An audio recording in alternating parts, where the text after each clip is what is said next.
ខ្ញុំមានសំណួរសួរបងមួយបងចង់ទៅដេតមួយខ្ញុំឬក៏បងចង់ហៅបាយខ្ញុំព្រោះចង់លេងដែរតែដោយសារមានប្រពន្ធគាត់នៅចាំផ្ទះអញ្ចឹងសុខចិត្តហៅបាយលេងវិញចាជំរាបសួរបង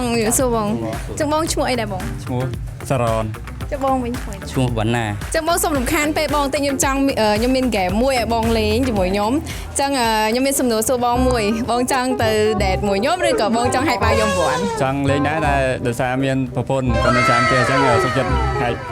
បាយលេងវិញចាំបងវិញបងដូចគ្នាហើយខ្ញុំនិយាយលេងហ្មងអញ្ចឹងឥឡូវពីណាគាត់ជ្រើសរើសយកហែកបាយយកប្រព័ន្ធអញ្ចឹងទស្សនាទាំងអស់គ្នា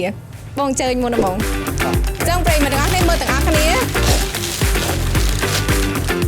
លួចជ្រៅតិចបងលួចជ្រៅតិចគីឡូនៅខាងក្រោមអូឃើញបាយអូ10000000រៀលយេអបអរសាទរបងមកទទួលបានទឹកប្រាក់100000រៀលអញ្ចឹងយើងមកមើលខាងបងខាងនេះម្ដងអញ្ចឹងបងអត់មើលទាំងអស់គ្នាលួចជ្រៅបងលួចជ្រៅ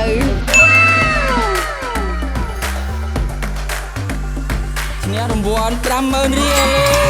ចាអញ្ចឹងអបអរសាទរបងទាំងពីរទទួលបានចំនួនទឹកប្រាក់100000រៀលនិង50000រៀលអរគុណច្រើនបងទាំងពីរនាក់ដែលបានចំណាយពេលចូលរួមលេងហ្គេមនេះជាស្លឹកឆ្នោតបងហើយនេះក៏ជាស្លឹកឆ្នោតបងអាចយកទៅបដូរនៅទីតាំងដែលចិត្តផ្ទះបងបំផុតចាអរគុណច្រើនជម្រាបលាបងកម្មវិធីនេះផងដែរមានសុពលភាពចាប់ពីខែមេសារហូតដល់ខែកក្កដា2025ខាងមុខនេះកុំភ្លេចណាបងប្អូនទាំងគ្នានៅក្នុងបាវម្សៅបៀកនិងស៊ីម៉ង់កៅម៉ាក់ Kemstar មានរង្វាន់ធំម៉ូតូម៉ាក់ Honda Dream 2025និងរង្វាន់ទឹកប្រាក់ជាច្រើនមានចាប់ពី1000រៀលរហូតដល់100000រៀលអរគុណ